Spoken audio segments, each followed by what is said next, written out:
আমাদের গ্রামে যখন সন্ধ্যাবেলা বড় বড় গরু যখন বাসার দিকে যাইতে থাকে, দেখেন কি সুন্দর এটা আর কি বড়। দেখেন গুতা মারতে আসতেছে, এটা কিন্তু খুবই সুন্দর এমনকি খুবই বড় গরু। যাদের বাসায় মানে এলাকায় বড় গরু লাগবে তারা দেখেন বড় গরু ভিডিওটা অনেক সুন্দর কিন্তু। তো আমাদের ডাইনেও আমি কিন্তু আরো অনেক গরু আছে, তো আরেকটা দেখাইতেছি দাঁড়ান। এই যে এখানে একটা বাছুর দেখেন, এই তো কিন্তু সিঙ্গালা অনেক সুন্দর বাছুর দেখেন, এটাও কিন্তু দেখতে অনেক সুন্দর, আমাকে দেখে ঘুরে গেছে। তো এখানে আরেকটা দেখেন কত বড়, তো এটাও কিন্তু অনেক সুন্দর দেখতে, কিন্তু কাছে যাওয়া যাবে না, গুতা মাইরা আবার ব্লাস্ট করে দিব আমারে। দেখেন আর কিন্তু অবস্থা খুব 12টা। এই দেখেন ও কি করতেছে, বাছুর নিয়ে ঘোরাফেরা করতেছে। এখানে তার বাচ্চা আছে, এখানে আরেকটা আছে। তো আমার ক্যামেরা দেখে সবই ভয় পাইছে, পালাইতেছে দেখেন। তো আমি পিছিয়ে পিছিয়ে ওদের সাথে জার্নি করতে যাই, দেখি ওরা কোন পর্যন্ত যায়।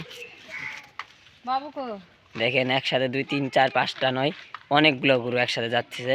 তো এটা বড় আইলসা, যাইতে চায় না, ওরা পিটাই মিটাই নেওয়া যাওয়া লাগে। তো এই দেখেন একটা আরেকটা গুতা দিতেছে, দেখেন কি সুন্দর গরুর পরিবেশ। এই তো গরু দেখেন ক্যামেরা দেখে থেমে গেছে, হুস হুস দেখেন ক্যামেরা যা। দেখেন ও আমাকে কিন্তু ভয় পাইছে। এখানে আমাদের হাগলু মাগলু মিয়া এখানে কিন্তু সময় পাস করতেছে বাসায় না যেয়ে। এই দেখেন পুরা সুপারস্টার। এই দেখেন দেখেন এই যে বাছুর মিয়া দেখেন কি করতেছে, ছু ছু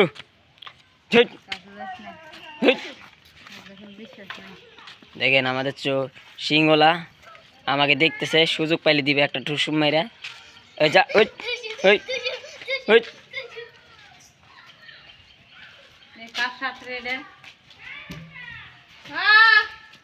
দেখেন দুশোমলা একটা কিন্তু অলরেডি বাসার কাছে চলে গেছে, আরটা যাইতেছে।